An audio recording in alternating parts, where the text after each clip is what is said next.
네, 여러분 안녕하세요. 반갑습니다. 오늘 기획 영상을 한번 찍어 봅니다. 여러분들과 같이 이야기 나눠보는데요. 현대에서 사주팔자, 이 운세를 보는데 핵심은 무엇이다 라는 이 썸네일로 여러분들을 이렇게 모셨습니다. 자, 봐볼게요. 연월일시 기법으로 보는 거에 사주팔자다. 그래서 여기는 연주가 되고, 여기는 월이 되고, 여기는 일이 되고, 시가 됩니다. 자, 일간을이라 그러죠? 뭐 예를 들어서 병화다. 근데 우리 또 중요한 것이 월치, 5월에 태어났다. 그러니까 양력 6월에 태어났다. 이런 것들. 그리고 옛날에는 이 연주, 이걸로 많이 봤죠. 이 당사주의 이 기준도 이 띠를 기준으로 하지 않습니까? 옛날에는 양반은 양반, 노비는 노비. 그 태생이 중요하다고 했습니다. 그래서 연주를 가장 중심으로 봤습니다. 삼명통에서도 그렇고 등등 고서에서도. 이제 거기서 넘어오면서 여기서 자평 명리학에서는 이제는 이 일간 중심으로 보게 됩니다. 자, 제가 지금 이제 말씀드리려고 하는 것은 이제 현대의 미래사주팔자에서는 이 시주가 중요하다라는 것이에요. 근데 우리 태어난 시간을 모르시는 분들이 꽤나 있습니다. 그럼 어떻게 사주를 보죠? 그럼 3주를 알고 있을 거 아니에요. 연, 월, 일은. 예, 그럼 오시면 됩니다. 그러면 태어난 시간을 골라봅니다. 맞춰봅니다. 여러 가지 방법에 의해서. 이렇게 제가 말씀드리고 싶은 것은 이제는 태어난 시간이 가장 중요한 시대가 왔다. 그 이유가 왜 그런 것이냐를 설명드리려고 합니다. 네, 말씀드려 보면 이 연월일시가 있잖아요. 다시 한번 적어보죠. 그려보죠. 연월일시다. 그 중에 시가 중요하다. 시주가 중요하다. 시기둥이 중요하다라고 하는데 이렇게 봅니다. 이게 4개의 기둥이 있어요. 아까 뭐 병화 말씀드렸죠. 그리고 5월에 태어났다. 자, 옛날에는 이 자리 혹은 여기 년의 자리, 월의 자리가 중요하다라고 했는데요. 자, 이제부터는 이 일간, 그리고 일간을 넘어서 시간이 중요하다. 시간이 중요하다. 그래, 시주가 중요하다라고 말씀을 드리는 것은 똑같은 사주, 여러분들 보세요. 똑같은 사주가 있죠. 많아요. 옛날에는 인구가 많았기 때문에 같은 동년배들이 많았잖아요. 70년대생, 80년대생 많잖아요. 똑같은 사주가 많은데 어떤 사람은 판사고 어떤 사람은 거지이고 어떤 사람은 부자이고 어떤 사람은 또 건달이고 막 다 다르잖아요. 여기 요렇게 보셔도 되고 요렇게 뭐 어쨌든 사람 모습이 다 다르잖아요. 똑같은 사주라도. 그건 왜 그럴까요?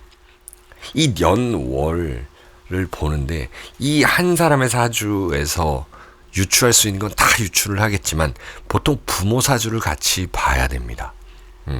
그리고 옛날에는 지금도 마찬가지지만 이 부모의 역할이라는 것이 이 연월에도 있거든요.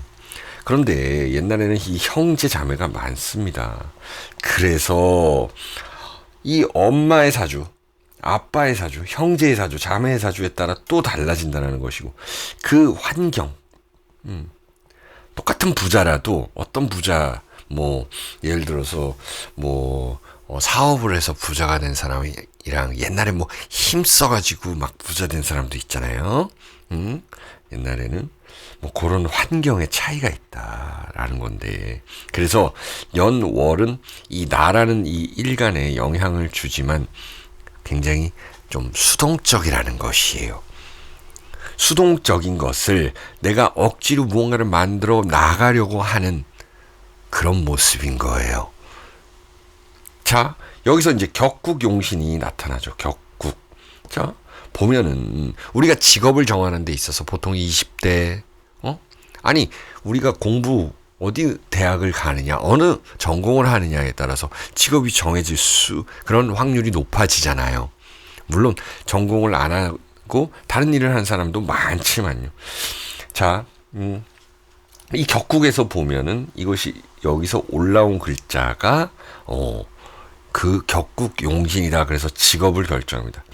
오화보다는 여기는 뭐 다른 거를 한번 해볼까요? 진토다. 그러면은 뭐 을개 무가 있으니까 여기 그렇죠? 을개 무 이렇게 있어서 예를 들어서 이 수 기운이 올라왔다라고 하면 임진해서 이게 관이죠. 이 사람한테는. 그래서 뭐 경찰을 한다, 검찰을 한다, 판사를 한다, 이런 뭐 아니면 조폭을 한다 이럴 수도 있잖아요.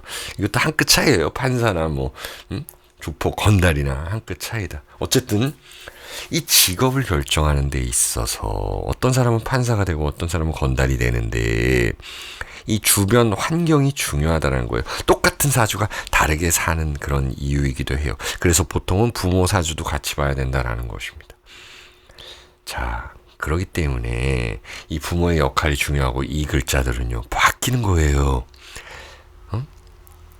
나쁜 길, 이 직업을 정하는 데 있어서 내가 직업을 잘 못 정해요. 15세, 20세, 25세들은 그냥 부모가 시키는 대로 너 의대가, 너 이사가, 너 정치해, 너 정치 외교과가, 너 사업 물려받아, 이런 경우 많잖아요, 우리나라가. 응? 부모의 그 치맛바람, 어머니의 치맛바람, 아버지의 그런 바람, 무슨 바람이에요. 어쨌든 그런 부모의 모습이 여기 있다라는 것입니다. 내가 결정하기 전에 부모가 결정하고 잘못된 길로 갈 수 있고 나쁜 길로도 갈 수 있다. 자, 무비겁인 경우에는 뭐 친구를 잘못 만나가지고 그런 경우도 많이 봤다. 내가 사업할 팔자가 아닌데 잘못 사업을 했다. 중도 좌절한다. 이런 것들이 이쪽에 있어요.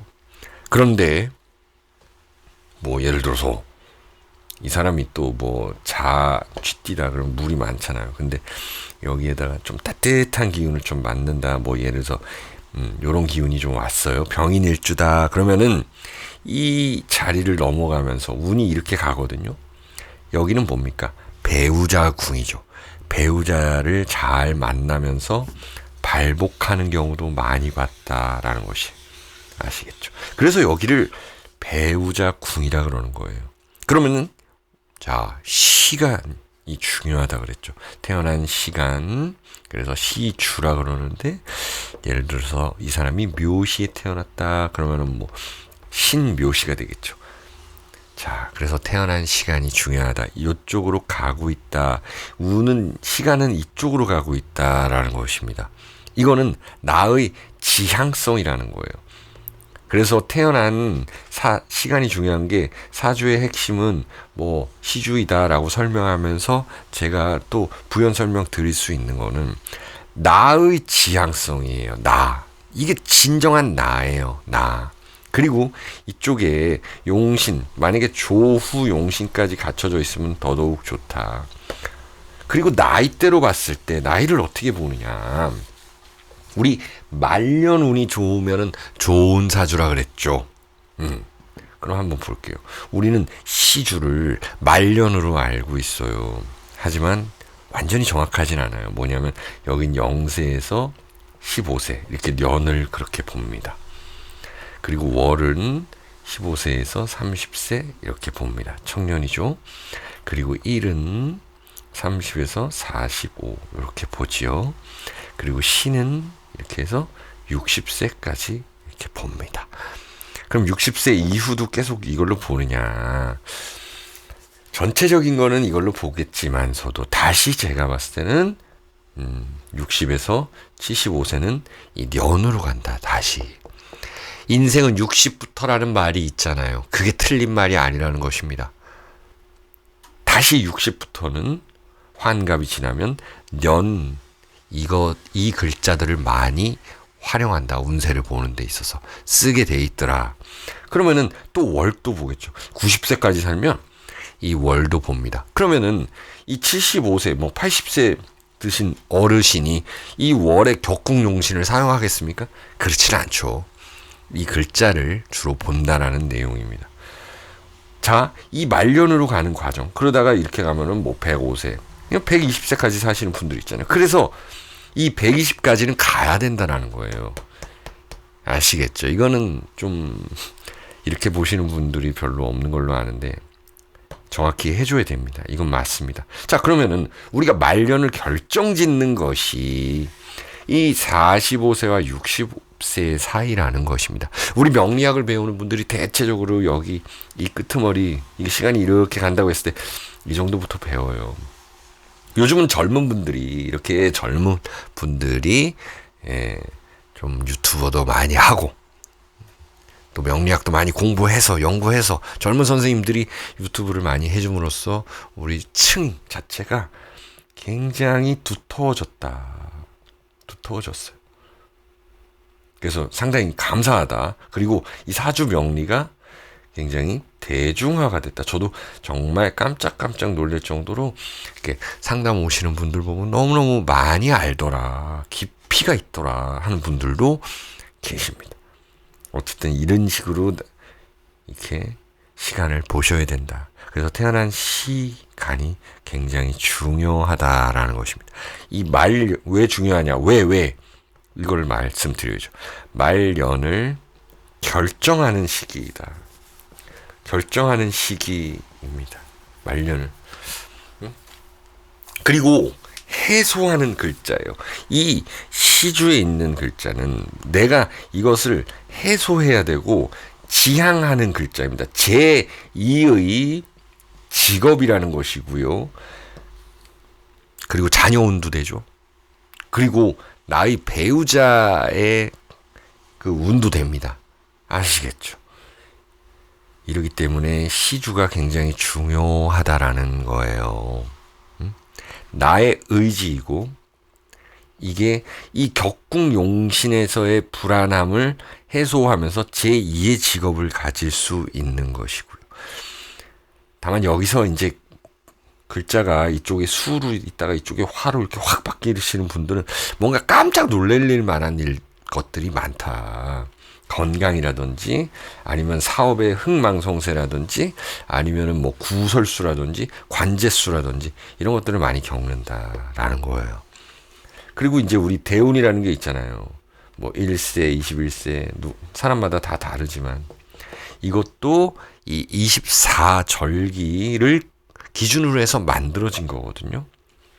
이제 24절기 얘기로 살짝 넘어가 보면 우리 별자리도 24절기 그 위주로 좀 만들어진 것이다. 별자리를 볼 때도 마찬가지거든요. 내가 이 지구에서 이렇게 태어났는데 딱 낮에 태어났어요. 태양은 여기 있죠. 만약에 뭐 이렇게 2월에 태어났다. 2월 물고기 자리죠. 그러면 태양은 여기에 물고기 자리에 있어서 물고기 자리 분들이다 이렇게 얘기를 해요. 그런데 태어난 시간이 이렇게 해가 중천에 있으니까 몇 시기에 있어요? 뭐 1시 이렇게 돼 있다. 그럼 여기 별자리는 또 다른 별자리거든요. 나는 물고기 자리인 줄 알았는데 이거를 태양궁이라 그러고 이 상승궁을 뭐 다른 자리가 되겠죠. 에? 뭐 태양이 중천에 있으면 뭐 개 자리 정도가 될 수도 있고 뭐 쌍둥이 자리가 될 수도 있고 이게 다른 거예요. 여러분들 요즘 MBTI 하시죠? 굉장히 정확한 것은 이 사주와 별자리, 특히나 이 상승궁, 태양궁을 다 같이 보는 그것이 굉장히 정확하다. 그렇게 하면 틀릴 수가 없다. 제가 별자리 이야기를 왜 드렸냐면 이 태어난 시간을 반드시 알아야 되기 때문에 말씀을 드린 겁니다. 우리 사주팔자도 태어난 시간을 알아주셔야 됩니다. 모르신다면 많은 대화를 통해서 저와 시간을 맞춰드립니다. 네, 뭐 또 재밌는 말씀 하나 드리자면 우리가 이름이 있잖아요. 이름은 우리가 지을 수가 없죠. 낳아준 사람이 반드시 있잖아요. 그래서 이름 만약에 어려서부터 고하다 그러면은 또 누가 지어주죠. 어쨌든 이름은 이 선대에서 윗사람 아버지 어머니 할아버지 할머니 뭐 윗사람이 지어준다. 이게 다 이 위쪽에서 쓰는 그런 내용이거든요. 이름. 그래서 우리가 계명하죠. 계명. 그런데 이 시간이라는 게 뭘까요? 이 월 같은 경우는 부모가 결정한 거거든요. 부모가 결정했다. 아버지 어머니가 결정한 문제다. 조상에서 점지해 줬다라는 건데, 이 시간은 이 의지, 9개월 며칠 된 이 갓난 뱃속의 나의 의지로 태어난 시간입니다. 그래서 중요한 거고, 또 이름을 부모가 이렇게 결정해 주잖아요. 부모나 윗사람이. 근데 우리가 계명을 한다라는 거죠. 이것이 바로 우리의 의지, 자유의지죠. 안 바꾸면 더 뭐 좋다 나쁘다가 아니라 바꿔서 좋으면 좋은데 너무 자주 바꾸면 그게 적응하기가 힘들다라는 거예요. 이름은 많이 불러줘야 되는 거거든요. 이름은 많이 불러줘야 된다. 이름을 별명이든 뭐든. 응? 근데 너무 자주 바꾸면 그거 불릴 게 좀 덜하다. 그렇기 때문에 이 계명을 하는 자유의지가 마치 이 태어난 시간과 같다. 이런 말씀도 한번 드려보고요. 자, 이렇게 태어난 시간은 나의 지향성이고 내가 그동안 해왔던 것들에 대한 해소가 되고 뭐 오행이 너무 갑자기 음양이나 오행이 갑자기 바뀌는 그런 사주들은 놀랄 만한 일이 생기고 그런 것들입니다. 아까 봤던 15, 30세, 45, 60세 그리고 이것으로 전체 말년을 기준하여 다시 연으로 돌아간다라는 것. 인생은 60부터라는 것. 그래서 요 네 글자를 120세까지 살면 다 두 번씩 쓰고 죽을 수가 있는 거예요. 오래 사는 분들 보면 120살 정도는 사는 분들도 세계에 계십니다. 100살은 넘게 사시는 분들은 꽤나 또 계시는 걸로 알고 있고요. 예. 자, 여러분들 이렇게 사주의 핵심은 정말 태어난 시간이다, 시주이다 라는 거를 다시 한번 말씀드리면서 다음에는 뭐 제가 이거를 태어난 시간 시주별로 뭐 재밌는 이야기도 할 수 있을 것 같고 또 한번 기획을 해볼게요. 이런저런 이야기들요. 시청해 주셔서 감사하고요. 여러분들 구독과 좋아요 부탁드립니다.